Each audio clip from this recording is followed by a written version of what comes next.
Hi everyone, this is Emma. Today is Tuesday, March 17th.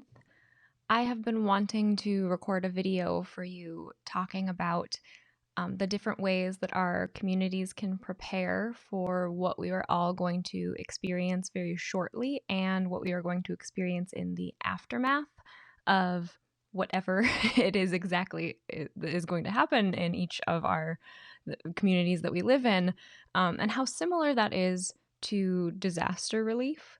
I have a little bit of experience working on like the tech end of disaster relief, and a lot of that can be applied to what is going to happen and what is starting to happen right now. And I think that's really important to talk about.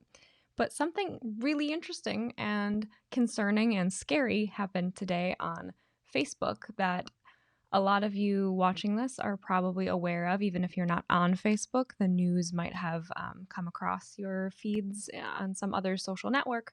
And it's also important to talk about when linking it together with grassroots, crowdsourced disaster relief efforts, because I don't want anybody's efforts to get totally messed up by a social network that is trying to censor things right now. So I think it's important to talk about that.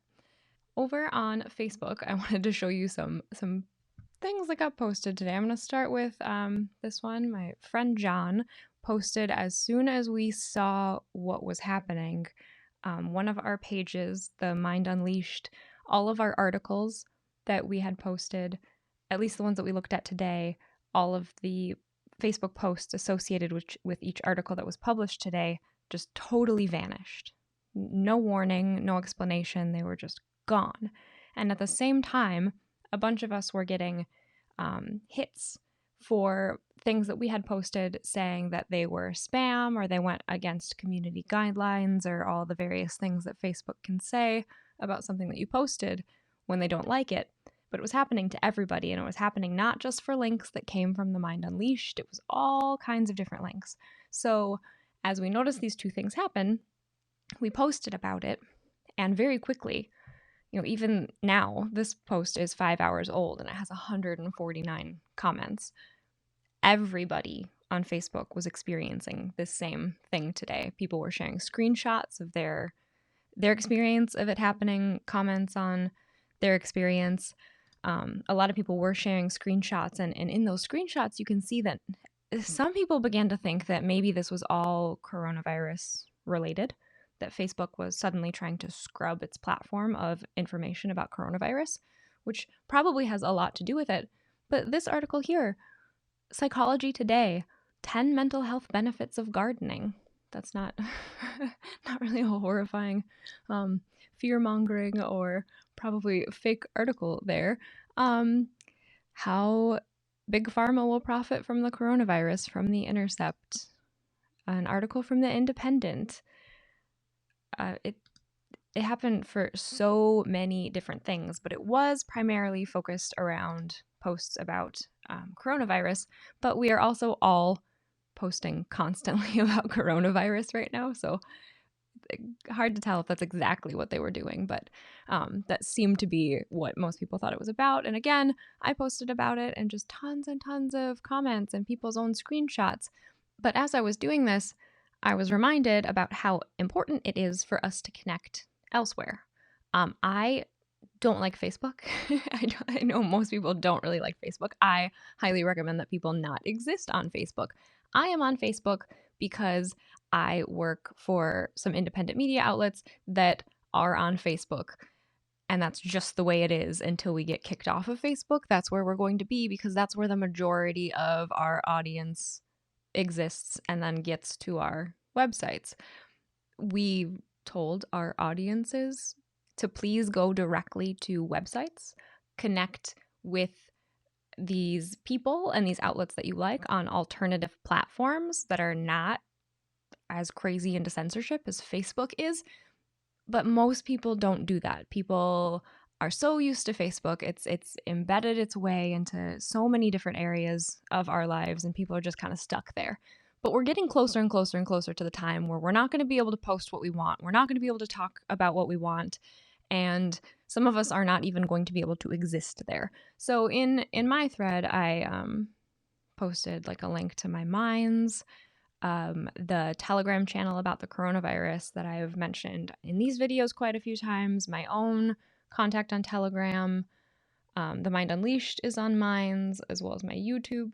So I posted those things on there too. And whether or not you are on Facebook posting a bunch of stuff about coronavirus right now or trying to do community efforts to help people through this right now, regardless of that, it's still really important for you to begin, if you haven't already, to connect with the people that you want to stay connected with and connect with the outlets and the journalists or the organizations that you want to stay connected with on alternative platforms. I really think time is running out. It's very, very important to do that.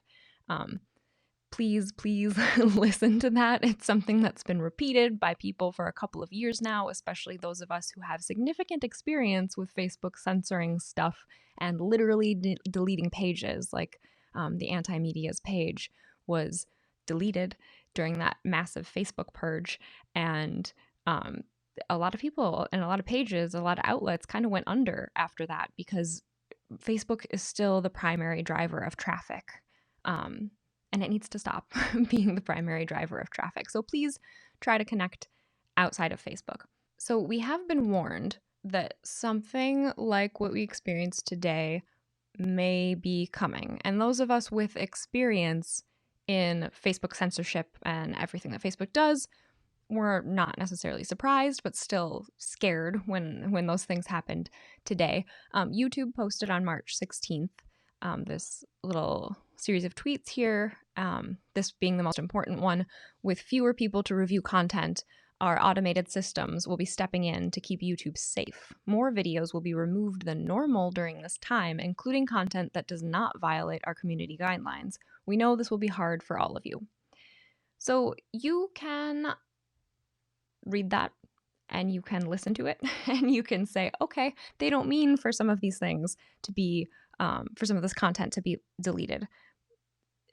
We don't know if that's true. Because YouTube said something like this, we can probably assume that Facebook is in a similar situation. And thankfully, after everything started happening today and people were posting on other platforms and all over Facebook saying, all of my posts are disappearing, what is going on? It got picked up in the media. So here's an article in The Verge. Facebook was marking legitimate news articles about the coronavirus as spam due to a software bug. The company is fixing the posts and bringing them back. The article says the issue was due to a bug in an anti-spam system. It's possible that this was a bug. It's possible that they just turned up their AI that decides what is okay to post and what isn't okay to post. Sometimes things like this can happen on Facebook before things get worse, like they're sort of testing something or their system gets a little crazy and a little extra buggy before more censorship happens and people are actually deleted and pages are actually deleted. So I don't know if that's what this is. If we should, I just don't trust Facebook. So what they say, to me, almost always is not exactly what is happening. All of this are things that happen kind of all the time with the corporate social media sites like Facebook and Twitter and YouTube. But we are also in the midst of a global pandemic, which has never happened before and is a completely unprecedented situation that nobody knows exactly what to do during. So probably the social media outlets that are working hand in hand with the government and various government organizations are probably going to ramp up a lot of their censorship right now. That's not a very far-fetched idea, and it's something that a lot of us are anticipating. But at the same time, these social media platforms are also very, very, very useful for grassroots community connection and building and disaster relief. So now we're back to what I originally wanted to record a video about, is talking to you about these grassroots efforts that are starting to pop up all over the country, but also my personal experience about why I know that is so important and so useful. So in 2017, Hurricane Harvey was approaching the southern coast of the United States.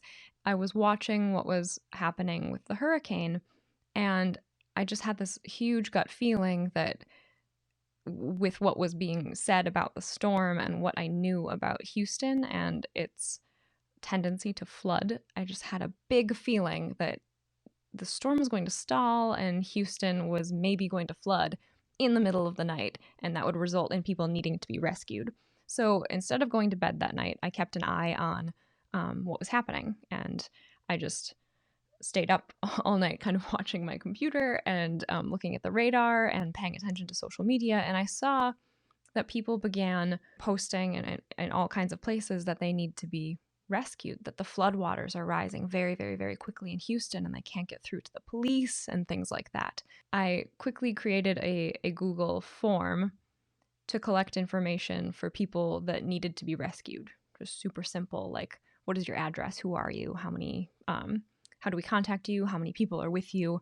And started collecting that information. And very, very quickly, I got a lot of information, but I also connected with other people on the internet across the country who had various skills and wanted to get involved in this too. So the Google form became more and more sophisticated, fine-tuning the kind of information that we were collecting, and we put all of that into spreadsheets, and we had some people help really organize those spreadsheets really well. And then we took that and we put it into a map, and then we were connecting with teams that were doing rescues on the ground, people who had boats and all kinds of things, and they were looking at the map that we were constantly updating and were trying to rescue these people who needed to be rescued. And we set up a text number, so if people needed something, they could text the number and we would get their information, and then we could connect with them a day later. Do you still need to be rescued? What is your situation like? So we could make sure our map was as up to date as possible. And during this process, we connected with the Red Cross, and we connected with actually the Coast Guard. The Coast Guard ended up using our map to be able to rescue people, which was kind of mind-blowing.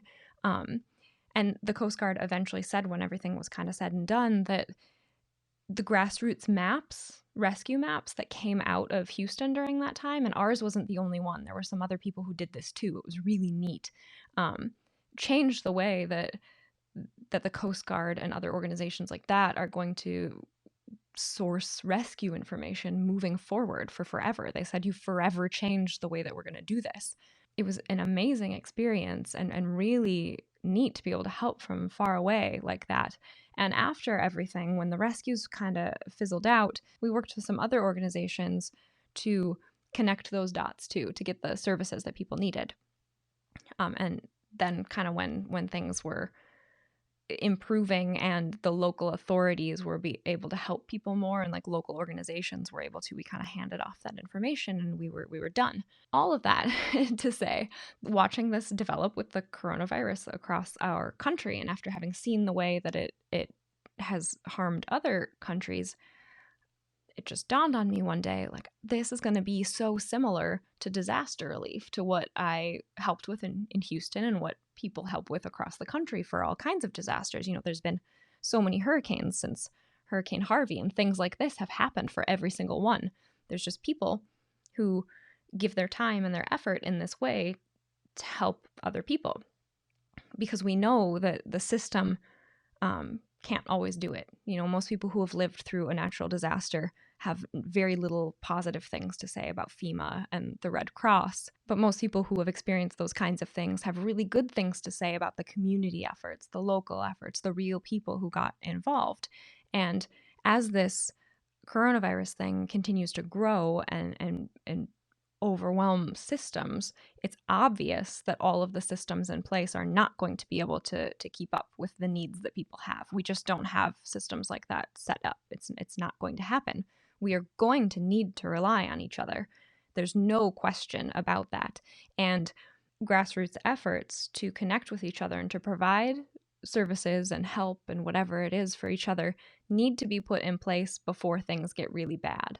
It's so much harder to create these things when everybody's in the midst of suffering or panicking, or everybody's confused. We need to make those connections now. And it's really exciting to see that those things are happening all over the country already. I had this big feeling, like, I know that this rescue effort is something that we're going to need across the country.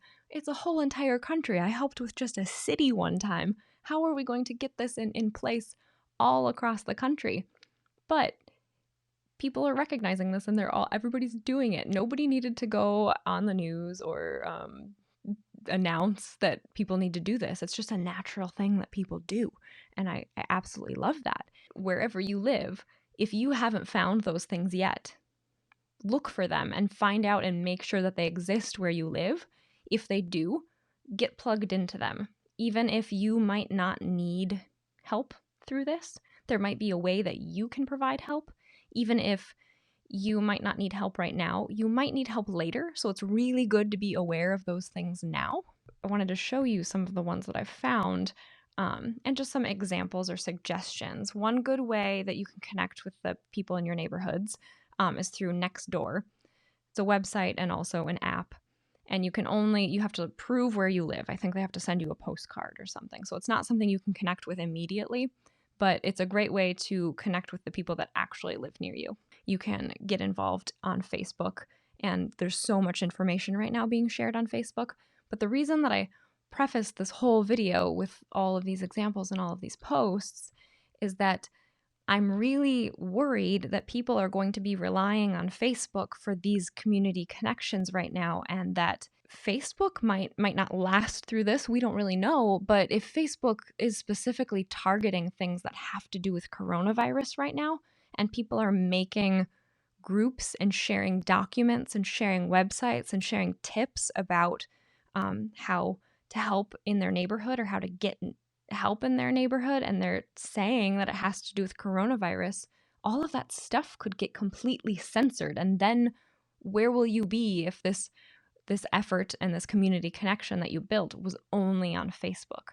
So if you are involved in something like that, please, please, please move it off of Facebook. Connect on something like Nextdoor, or some people have set up actual websites.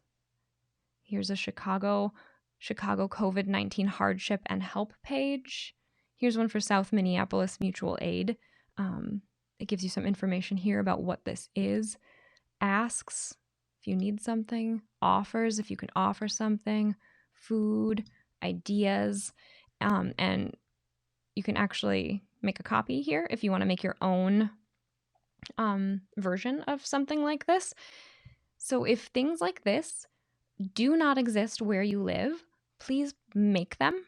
You don't necessarily need to completely manage them on your own once they're started. Once things like this get made, I've noticed that people who are good at managing stuff like this and have the time to kind of rise to the surface and end up doing it. But these things need to exist before things get really bad. If these exist already, you can go in your neighborhood if you have elderly neighbors and you can say, let me get you on this list, that someone will call you or check up with you, or you can be the person to connect with them, and you can add their information to this list. Or if they have a need at any time, you can connect with the service or the list or whatever it might look like where you live.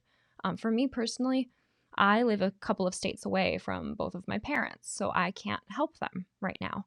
I wish I could, but the way that I'm able to help them is I'm searching around for these sorts of resources in the places that they live so that I can be their connection. My mom should definitely not be leaving the house right now and not be out shopping or anything like that, but she's also not somebody who's on Facebook or social media or the internet really very much. So she can't seek these things out herself. There are a lot of people who are going to be the people that need help that cannot find these resources on their own. So you can help by being the liaison, connect your family to stuff like this, make them aware of it. So there's a lot of things that I'm hoping everybody will do right now. Find resources like this where you live, plug into them, or at least be very aware of them, and then share them with other people. I don't know what it'll end up looking like, but from that bit of experience that I have in Houston, I cannot stress enough how important I think this piece is going to be for people that are dealing with this in the United States. But again, do not rely on corporate social media for these things, especially Facebook right now. And then, greater than that, please make sure you're connecting with people outside of Facebook, because it's possible that the coronavirus situation is just going to completely overwhelm corporate social media and their whole censorship game. And who knows, the AI might freak out and Facebook might crash and burn. We don't know, but there's so many connections that we've built up over the years on a lot of these platforms, and to have that all vanish when we're in the midst of a global pandemic is not a very happy thought. So please make sure that that's on your radar and you're doing something about that.